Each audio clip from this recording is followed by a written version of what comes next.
Hello दोस्तों, स्वागत है आपका राघव ब्रीफ्स में। लास्ट क्लास के अंदर हम लोगों ने international covenant on civil and political rights के पार्ट 1, पार्ट 2 एंड पार्ट 3 को कंप्लीट कर लिया था, जहां पे हम लोगों ने सारे राइट्स के बारे में डिस्कस किया था। आज हम लोग ह्यूमन राइट्स कमेटी को डिस्कस करेंगे और ह्यूमन राइट्स कमेटी जो है बहुत इंपॉर्टेंट और बहुत मेजर रोल प्ले करती है international covenant on civil and political rights के अंदर। तो हम ये देखेंगे कि किस तरीके से ह्यूमन राइट्स कमेटी जो है वो इंश्योर कर रही है कि कोई भी इम्प्लीमेंटेशन अगर ह्यूमन राइट्स का करना है, अगर किसी भी कंट्री के अंदर या फिर कोई भी इंडिविजुअल का अगर ह्यूमन राइट्स वायलेशन हो जाता है, तो वो कंट्री या फिर वो इंडिविजुअल जो है वो ह्यूमन राइट्स के पास में आके अपनी कंप्लेन को रजिस्टर कर सकता है और ह्यूमन राइट्स जो है अलग अलग तरीके से उसकी जो ग्रीवियंस है उसको सुन के उसके ऊपर जो है एक्शन लेगी। तो आइए स्टार्ट करते हैं आज का लेक्चर। तो ह्यूमन राइट्स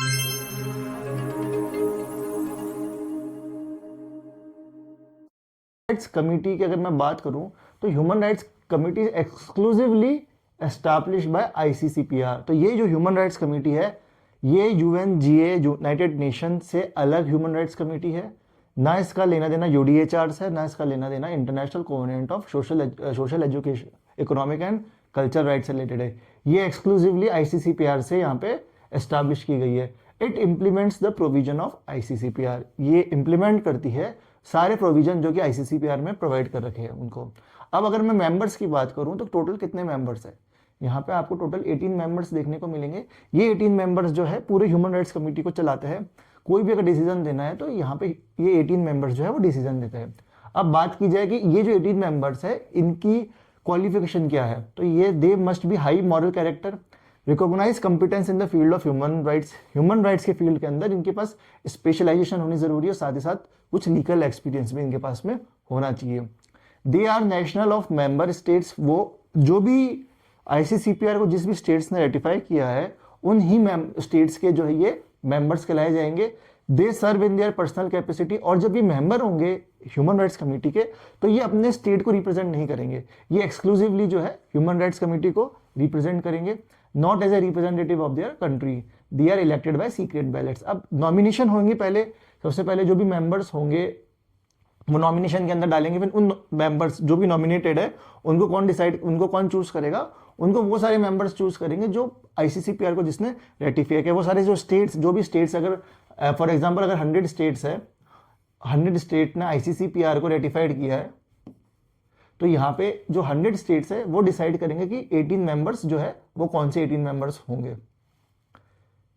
अब हम बात करेंगे इंप्लीमेंटेशन प्रोसीजर कि किस तरीके से जो ह्यूमन राइट्स कमेटी है वो किस तरीके से इंप्लीमेंटेशन करेगी उन प्रोसीजर्स का जो प्रोसीजर आपके ह्यूमन राइट्स वायलेशन से रिलेटेड है। तो implementation procedure monitor by the human rights committee. अब ह्यूमन राइट्स कमेटी के पास में 4 तरीके हैं, उन 4 तरीके के थ्रू क्या कर सकती है, इंप्लीमेंटेशन जो है कर सकती है। The reporting procedure, inter state communication system, conciliation procedure और इंडिविजुअल कम्युनिकेशन सिस्टम। तो इन चारों को हम डिटेल में डिस्कस करेंगे। अगर मैं रिपोर्टिंग प्रोसीजर की बात करूं तो रिपोर्टिंग प्रोसीजर जो है वो कहीं ना कहीं हर एक स्टेट जिसने आईसीसीपीआर को रेटिफाई किया है उसकी जिम्मेदारी है कि वो ईयरली एक रिपोर्ट जो है वो सबमिट करे ह्यूमन राइट्स कमेटी को, और उस रिपोर्ट के अंदर वो ये बताए कि किस तरीके से ओवर द पीरियड या ओवर द ईयर उस कंट्री ने कौन कौन से जो प्रोविजंस है उनको इंक्लूड किया अपने लॉस के अंदर, और किस तरीके से ह्यूमन राइट्स से कंप्लायंस किया है खुद के लॉ के, म्यूनिसिपल लॉ के अंदर। वो सारे के सारे आर्टिकल्स जो आईसीसीपीआर के अंदर दे रखे उन आर्टिकल्स को किस तरीके से म्यूनिसिपल लॉ के अंदर इनकॉर्पोरेट किया, और न केवल इनकॉर्पोरेट किया बल्कि किस तरीके से उनका रियलाइजेशन किया, उन सब चीजों को उस रिपोर्ट के अंदर जो है स्टेट को इंक्लूड करना होगा। और वो जो रिपोर्ट होगी उसको सबमिट करना होगा ह्यूमन राइट्स कमेटी को। उस रिपोर्ट को स्टडी करेगी ह्यूमन राइट्स कमेटी और साथ ही साथ एनालाइज करेगी। अब हम बात करेंगे inter state communication system. Inter state communication system से हमको ये समझ में आ रहा है कि यहाँ पे 2 स्टेट जो है इन्वॉल्व है। अब इंटर स्टेट कम्युनिकेशन को समझाने के लिए मैं आपको एक एग्जांपल दूंगा। करंट में हम सभी को पता है कि बांग्लादेश के साथ में इंडिया के कुछ रिश्ते खास नहीं है। उसका रीजन है हिंदुओं के ऊपर जो है टॉर्चर या फिर क्रूरलिटी की होना। अब इंडिया जो है उसको पसंद नहीं है कि बांग्लादेश जो है वो हिंदुओं के साथ में क्या कर रही है, उनकी ह्यूमन राइट्स को वायलेट कर रही है। अब जो इंडिया है वो क्या कर सकती है यहाँ पे ह्यूमन राइट्स कमेटी के पास में जा सकती है कि यहाँ पे बांग्लादेश के अंदर जो है यहाँ पे ह्यूमन राइट्स का वायलेशन हो रहा है। अब बांग्लादेश के अगर इंडिया को अगर बांग्लादेश के कंप्लेन करनी है ह्यूमन राइट्स कमेटी के अंदर, तो उससे पहले क्या करना होगा इंडिया को कि सबसे पहले एक कम्युनिकेशन जो है वो बांग्लादेश को भेजना होगा कि आपके कंट्री के अंदर कुछ इंडिविजुअल्स या फिर वो पर्टिकुलरली बता सकती है कि हिंदुओं के यहाँ पे हिंदुओं के अगेंस्ट में ह्यूमन राइट वायलेशन हो रहा है। अब बी जो है, जो बांग्लादेश है, वो इंडिया को रिस्पॉन्ड करेगी और उस रिस्पॉन्स के अंदर अपना आंसर देगी कि आपकी जो रिपोर्ट है जिसमें आप ये बता रहे हो कि हिंदुओं के साथ में ह्यूमन राइट वायलेशन हो रहा है, ये सरासर गलत है, सरासर सही है। अगर सही है तो फिर वो फर्दर उसको मानेगी कि हाँ हमारी कंट्री में कुछ गलत हो रहा है, तो उसको वो करेक्ट करेगी। लेकिन अगर वो साफ साफ खारिज कर देते कि नहीं, आपकी जो रिपोर्ट है जो आपने हमको भेजी वो सरासर गलत है, तो उस केस में जो इंडिया उसके पास में क्या राइट है कि वो ह्यूमन राइट्स कमेटी के पास जाके बांग्लादेश की यहाँ पे कंप्लेन कर सकती है, अपनी कंप्लेन को रजिस्टर कर सकती है।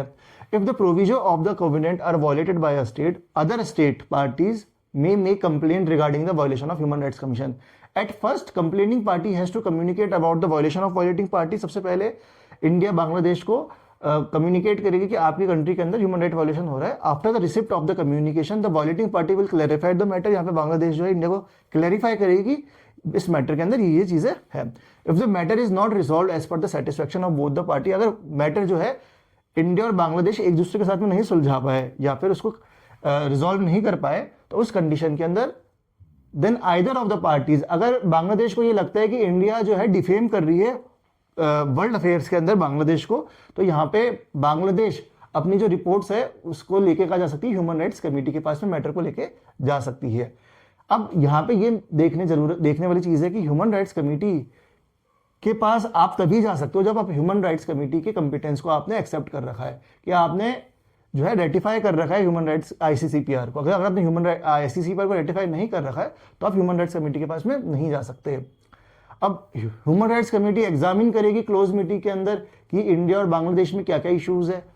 Committee provides good offices to the state parties. Good offices का मतलब क्या होगा कि एक एटमॉस्फेयर प्रोवाइड करेगी जहां पे इंडिया और बांग्लादेश के जो डेलीगेशन है वो दोनों उस मीटिंग के अंदर होंगे और वो डिस्कस करेंगे कि किस तरीके से ये जो पर्टिकुलर मैटर है इसको सॉल्व किया जाए, so that a friendly solution can be reached.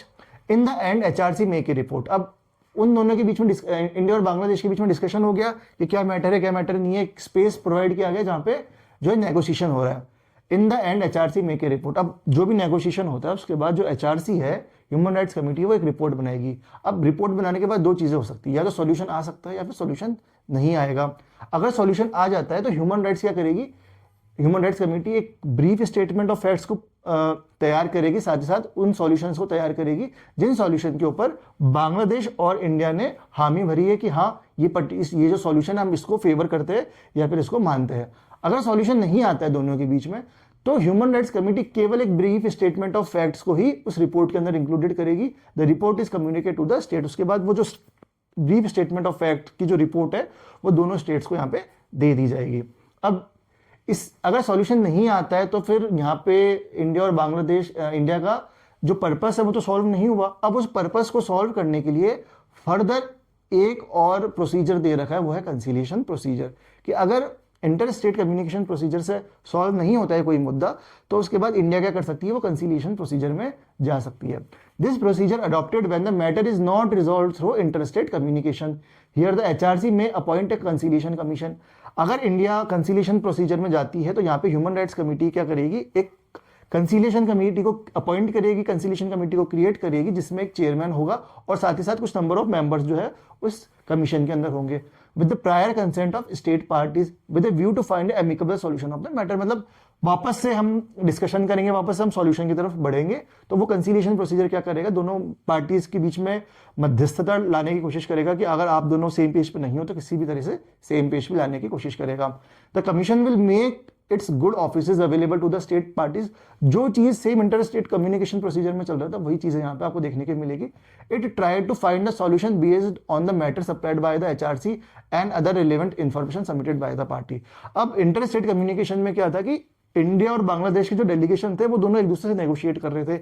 यहाँ पे एक कंसीलिएटर जो है वो अपॉइंट होगा। वो कंसीलिएटर क्या करेगा, इंडिया और बांग्लादेश के डेलीगेटर्स के साथ में यहाँ पे कंसीलिएशन करेगा कि किसी भी तरीके से उन दोनों के बीच में सॉल्यूशन को दे सके।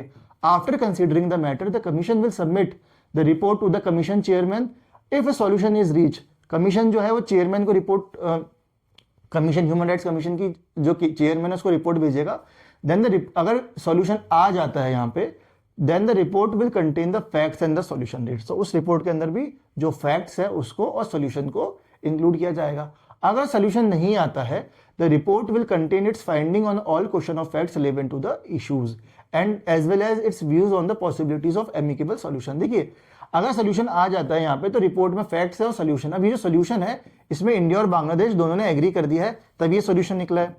अब यहाँ पे अगर सोल्यूशन नहीं निकलता है तो यहाँ पे जो कमीशन है, कंसिलिएशन कमीशन जो है वो क्या करेगा कि यहाँ पे जो भी फैक्ट्स है, जो भी क्वेश्चंस है, जो भी इश्यूज है, उनके ऊपर खुद के अमेकेबल सॉल्यूशंस को प्रोवाइड कराएगा।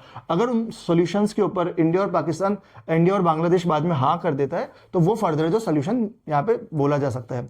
After the state party receive the report they have to notify the chairman whether or not they have accept the contents of the report। या तो दोनों के दोनों एक साथ सॉल्यूशन निकाल लेंगे। अगर सॉल्यूशन नहीं निकलता है तो वहां पे जो रिपोर्ट होगी कंसीलिएशन कमीशन की, उस रिपोर्ट के बेसिस पे वो ये बताएंगे कि क्या उन्होंने कंसीलिएशन की रिपोर्ट को माना है या नहीं माना है। तो यहाँ पे भी जरूरी नहीं है कि कंसीलिएशन कमीशन में कि इंडिया का जो पर्पस है या फिर इंडिया का जो इशू है वो सॉल्व हो जाए। ये बस एक देख कहे तो एक प्रोसीजर दे रखा है जिसकी वजह से कुछ इंस्टेंसेस के अंदर हम लोग सोल्यूशन की तरफ जा सकते हैं, लेकिन ये परमानेंटली सोल्यूशन को की तरफ की ये बात नहीं कर रहा। फोर्थ है इंडिविजुअल कम्युनिकेशन सिस्टम। अब इंडिविजुअल कम्युनिकेशन सिस्टम को मैंने आपको डिस्कस किया था फर्स्ट प्रोटोकॉल ऑफ आईसीसीपीआर जो कि 1966 को क्रिएट हुआ था। This system is provided in the optional protocol to the ICCPR community states that are party to the first optional protocol to the ICCPR have agreed to allow person with their jurisdiction to submit complaint individual communication to the committee. HRC will itself consider the complaint will be considered only when all available domestic remedies have been exhausted and the same matter is not being examined under। अब individual communication system के अंदर ये दे रखा है कि अगर कोई भी इंडिविजुअल किसी भी कंट्री के अंदर तो नहीं, खुद की कंट्री में जिसका वो नेशनल, अगर उस कंट्री के अंदर उसके साथ में किसी भी तरह का ह्यूमन राइट वायलेशन होता है तो वो इंडिविजुअल ह्यूमन राइट्स कमेटी को अपनी कंप्लेन को रजिस्टर करवा सकता है।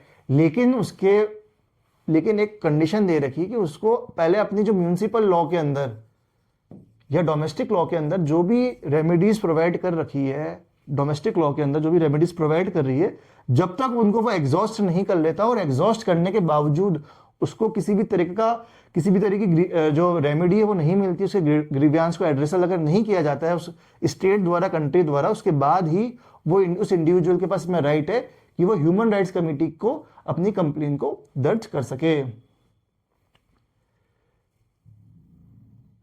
Before any complaint is considered the committee takes information from the state against whom the complain is made. अगर फॉर एग्जाम्पल अगर बांग्लादेश के किसी इंडिविजुअल ने बांग्लादेश के खिलाफ अगर ह्यूमन राइट्स कमेटी के अंदर कंप्लेन की है, तो यहाँ कमीशन में कंप्लेन की है, तो जो ह्यूमन राइट्स कमीशन है वो क्या करेगा, पहले बांग्लादेश के पास जाएगा कि आप भी आपकी तरफ से कुछ स्टेटमेंट अगर देना चाहते हैं तो आप उस स्टेटमेंट को दीजिए, कोई भी इन्फॉर्मेशन अगर आप देना चाहते हो तो इस इन्फॉर्मेशन को दीजिए, ताकि हम उस इन्फॉर्मेशन के बेसिस पे और उस इंडिविजुअल ने जो कंप्लेन करी है उस कंप्लेन के बेसिस पे एक जो है रिजल्ट की तरफ पहुंच सके। HRC holds closed meeting while examining the complaint. After examining the complaint, it forward its views to the state party concerned and to the individual। अब यहाँ पे इंडिविजुअल की जो कंप्लेन है उसको रेमेडी करने का जो पावर है वो ह्यूमन राइट्स कमेटी के पास नहीं है। वो केवल कंप्लेन सुन सकती है इंटरनेशनल लेवल पे, क्योंकि जो भी व्यूज है ह्यूमन राइट्स कमीशन के वो स्टेट को और उस इंडिविजुअल को दे देगी कि अगर उस रिपोर्ट में ये लिखा है कि हाँ हम ये मानते हैं कि पर्टिकुलर इंडिविजुअल के अगेंस्ट में ह्यूमन राइट वायलेशन हुआ है और हम इस रिपोर्ट में इसको सैंक्शन करते हैं, तो अब उस रिपोर्ट को अगर भेज भी दिया उस स्टेट को, तो यहाँ पे किसी भी तरह से कंप्लायंस करने का नहीं पावर है ह्यूमन राइट्स कमेटी की, कि वो किसी भी तरह से कंप्लायंस नहीं करवा सकती अपनी रिपोर्ट को किसके अगेंस्ट में, स्टेट के अगेंस्ट में। The committee is neither empowered to give its decision और judgment nor is empowered to monitor the implementation of the views. तो वो बस एक रिपोर्ट में ये बोल सकती है कि हाँ इसके अगेंस्ट किसी भी इंडिविजुअल के अगेंस्ट में ह्यूमन राइट्स वायलेशन हुआ है या नहीं, उसके अलावा ह्यूमन राइट्स कमीशन के पास कोई भी पावर, ह्यूमन राइट्स कमेटी के पास कोई भी पावर नहीं है। अब हम बात करेंगे international covenant on economic, social and cultural rights के बारे में। ये भी बहुत इंपॉर्टेंट कोवेनेंट है। बहुत सारी चीज़ें जो है, कुछ चीज़ें जो है वो बहुत सिमिलर मिलेंगी आपको। जिस जो ICSR भी जो है वो बिल ऑफ राइट्स का पार्ट है। बिल ऑफ राइट्स के अंदर कौन कौन आता है? UDHR आता है, ICCPR आता है, first and second optional protocol of ICCPR।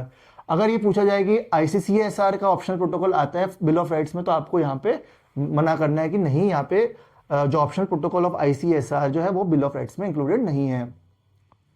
अब ICSR provides the framework to protect and preserve the economic, social and cultural rights.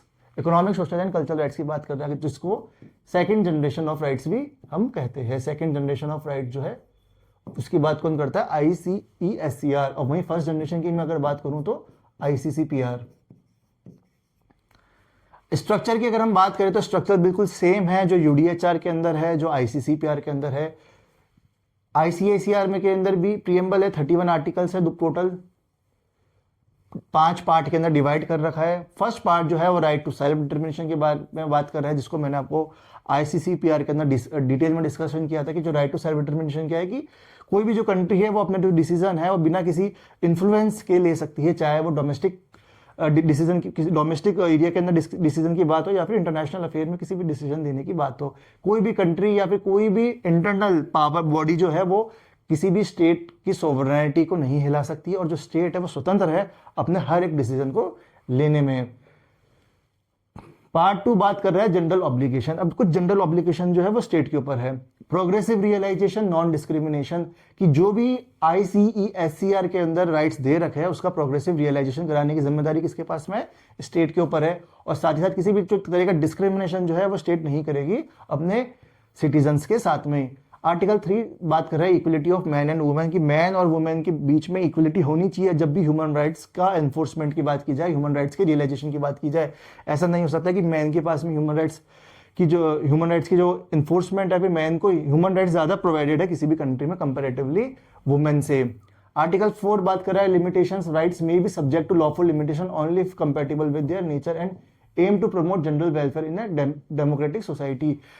हर एक राइट के ऊपर एक आप लिमिटेशन लगा सकते हो अगर वो लिमिटेशन जो है वो रीजनेबल है, लेकिन आप इस तरह का कोई भी लिमिटेशन नहीं लगा सकते जिस वजह से उस राइट को ही एक्सटिंग्विश होना पड़े। अगर ऐसा कोई लिमिटेशन हो कि आपको सपोज आर्टिकल 19 में ये दे रखा है कि right to freedom of speech and expression, लेकिन right to freedom of speech of expression में ये आपको लिमिटेशन लगा दी कि आप केवल 4 घंटे तक ही अपना freedom of speech and expression जो है उसको एक्सरसाइज कर सकते हो, बाकी जो 20 घंटे उस तब तक आप इन चीज़ों को के बारे में कुछ भी डिस्कस नहीं कर सकते। चाहे वो आप खुद से नहीं बोल सकते या फिर आप इंटरनेट पे कुछ भी चीज़ पोस्ट नहीं कर सकते, आप न्यूज़पेपर को एक्सेस नहीं कर सकते, या फिर इस तरह की जो बड़ी लिमिटेशंस है, जो बहुत मेजर लिमिटेशंस, इस तरह की लिमिटेशन नहीं लगा सकते कि वो पर्टिकुलर राइट जो है वो खुद ही मतलब खत्म हो जाए।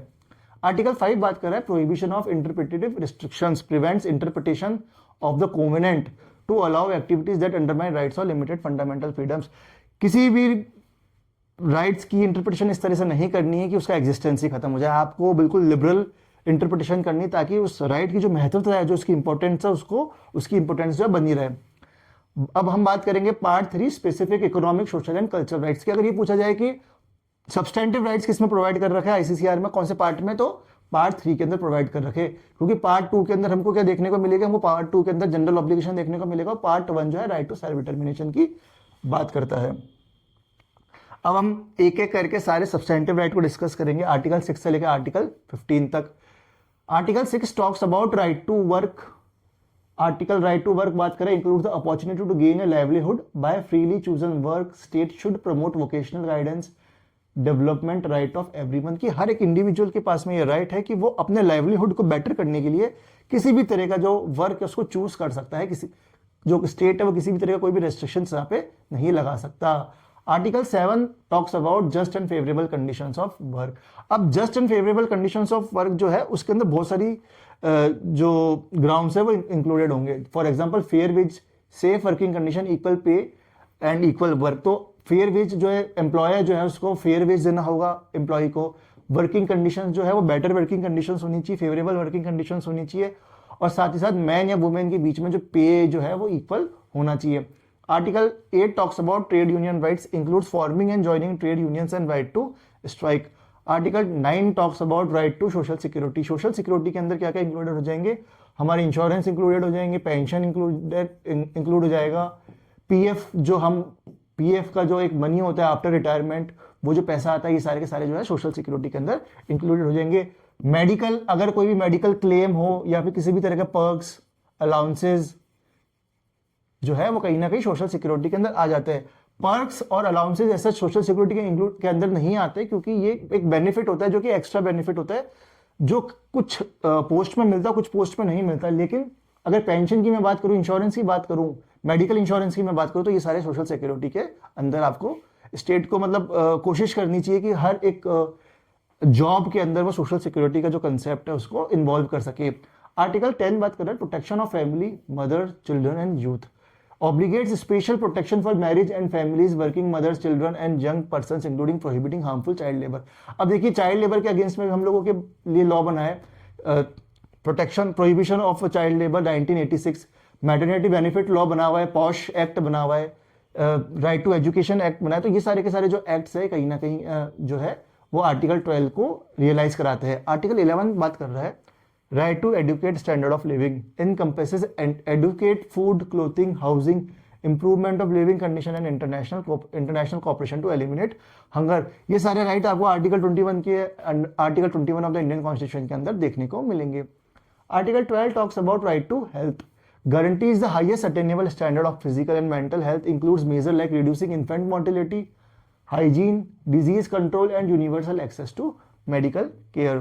Article 13 talks about right to education, cover primary to higher education rights। Article 14 free primary education। अब Article 13 और Article 14 बहुत इंपॉर्टेंट है। Article 13 बात कर रहा है राइट टू एजुकेशन की, वहीं Article 14 बात कर रहा है free primary education for all. Primary education की बात Article 14 कर रहा है और Article 13 बात कर रहा है राइट टू एजुकेशन की। State lacking compulsory primary education must plan for its implementation with in 2 year. अगर किसी भी स्टेट के अंदर कंपलसरी प्लान नहीं है, मतलब एलिमेंट्री प्राइमरी एजुकेशन प्रोवाइड कराने का कोई प्लान नहीं है, तो उसको कंपलसरी जो है अपने कॉन्स्टिट्यूशन के इम्प्लीमेंट होने के 2 साल के अंदर क्या करना है, उसको एलिमेंट्री एजुकेशन और प्राइमरी एजुकेशन जो है उसके बारे में लॉज लाने हैं। Article 15 talks about cultural rights and scientific progress. अब कल्चरल राइट्स और साइंटिफिक प्रोग्रेस में क्या क्या इंक्लूडेड है, participation in cultural life, enjoyment of scientific benefits, protection of authors moral and material interest, respect for freedom in research and creative activity, encouragement of international scientific and cultural cooperation. ये सारे के सारे जो rights है ये बहुत important है। आपसे पूछा जा सकता है कि इनमें से कौन सा जो राइट है वो आर्टिकल 15 ऑफ ICSER के अंदर इंक्लूडेड है। आपको सारे राइट्स यहाँ पे लर्न करने की जरूरत है। अब हम लोग डिटेल में डिस्कस नहीं करेंगे, इसको बस हम रीड करेंगे। ये प्रोसीजरल पार्ट आ गया, जहाँ पे पार्ट 4 और पार्ट 5 जो है वो प्रोसीजरल पार्ट है।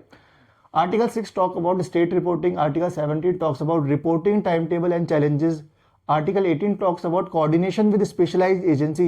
ECOSOC may coordinate with UN agencies for reporting purposes। जो रिपोर्टिंग की बात हमने ह्यूमन राइट्स कमेटी में करी थी। Article 19 talks about study and recommendation via ECOSOC. ECOSOC can forward reports to the Commission on Human Rights for review and recommendation। अब ICCPR और ICSER जो है वो दोनों ECOSOC को रिकमेंड करेंगे या फिर इकोसॉक को रिपोर्ट भेजेंगे, और वो जो रिकॉर्ड है जो इकोसॉक जो है वो यूनाइटेड नेशन जनरल असेंबली और यूनाइटेड नेशन सिक्योरिटी काउंसिल को फर्दर ट्रांसफर करेगी। Article 20 talks about feedback on general recommendation. States and agencies can comment on general recommendations before इकोसॉक। Article 21 इकोसॉक reports to general assembly. इकोसॉक्स may submit summaries and recommendation to the general assembly, facilitating technical assistance। इकोसॉक may inform UN body to assist implementation. अगर इकोसॉक को लगता है कि किसी भी country के अंदर ह्यूमन राइट्स वायलेट हो रहे हैं, तो वो क्या कर सकती है कि वो UN के पास जाके बोल सकती है कि आप मुझे फर्दर असिस्टेंस करिए, ताकि मैं उस कंट्री ताकि जो इकोसॉक है उस कंट्री में जाके ह्यूमन राइट्स का तो बचाव कर सके, या फिर अगर लगता है कि हंगर है या फिर एजुकेशन की दिक्कत है तो वहाँ पे एजुकेशन प्रोवाइड कर सके, या फिर जो वहाँ पे फूड प्रोवाइड करा सके, ताकि ह्यूमन राइट्स का वायलेशन ना हो, ह्यूमन राइट्स को रियलाइज करा सके। Article 23 talks about international measure for right, include convention, recommendation, technical assistance and meeting। Article 24 non-impairment of UN charter or agencies mandate। Covenant must not conflict with UN charter or mandate of specialized agency। Article 25 non-derogation of people's rights over natural resources। Article 26 signature ratification and accession। Details opening for signature ratification, accession procedure and notification by the UN Secretary General. Article 27 typically deals with territorial application but not detail in available citizen. Part 4 part 5 आएगा, sorry यहाँ पे part 4 नहीं आएगा. Article 28 federal state clause, 29 reporting to the Economic and Social Council, article 30 transmission of report और article 31 arrangements for furthering the purpose of the covenant. अब एक optional protocol है ICCSCR का. It is a side agreement to the covenant which allows its parties to recognise the competence of the committee on economic social and cultural right to consider complaint from individual. तो ये भी जो individual की complaints के लिए optional protocol बनाया गया कि कोई भी इंडिविजुअल का अगर ICCSCR के अंदर कोई भी राइट अगर वायलेट होता है तो वो यहाँ पे ICSR की कमेटी जो है उस कमेटी को क्या कहा गया है, ह्यूमन राइट्स कमेटी. जो ICCPR की कमेटी है वो ह्यूमन राइट्स कमेटी है. वहीं अगर ICESCR की कमेटी की बात की जाए तो committee on economic social and cultural rights जो है वो कमेटी ICESCR की कमेटी है. तो इस कमेटी के अंदर रजिस्टर करा सकता है कोई भी इंडिविजुअल अगर उसका कोई भी राइट वायलेट होता है. तो committee on economic social and cultural rights को हम डिस्कस कर लेते हैं. It is a body of human rights expert tasked with monitoring the implementation of the covenant. It consists of 18 independent human rights expert. ICC human rights committee जो थी ICCPR की उसमें भी 18 मेंबर थे और committee on economic social and cultural rights में भी 18 members है. All state parties are required to submit regular reports to the committee outline the legislative judicial policy. Legislative policy, judicial policy का मतलब कोर्ट अगर कोई भी लेजिस्लेटिव को या तो प्रमोट कर रहा है या फिर कोई भी अगर वॉइड है जहाँ पे कोई राइट से बात नहीं कही गई है लेजिस्लेशन द्वारा, तो वहाँ पे कोर्ट अगर कोई भी जजमेंट देता है उस जजमेंट के अंदर की पर्टिकुलर वुमेन्स के लिए कुछ सर्टेन राइट्स जो है प्रोवाइड किए जाने चाहिए पार्लियामेंट द्वारा, तो वो सारे के सारे जो केसेस है वहाँ पे भी इन्वॉल्व होंगे. Policies and other measures they have take to implement the rights affirm in the covenant. The committee examines each report and address its concern and recommendation to the state parties in the form of concluding observation. India is a party to the covenant. India जो है party है ICSCR की. Yes, India is a party to the covenant but not a party to the optional protocol. तो India जो है, India ने ना तो ICCPR के प्रोटोकॉल को रेटिफाई किया, ना ही ICSCR के प्रोटोकॉल को रेटिफाई किया. तो आज के लिए बस इतना ही.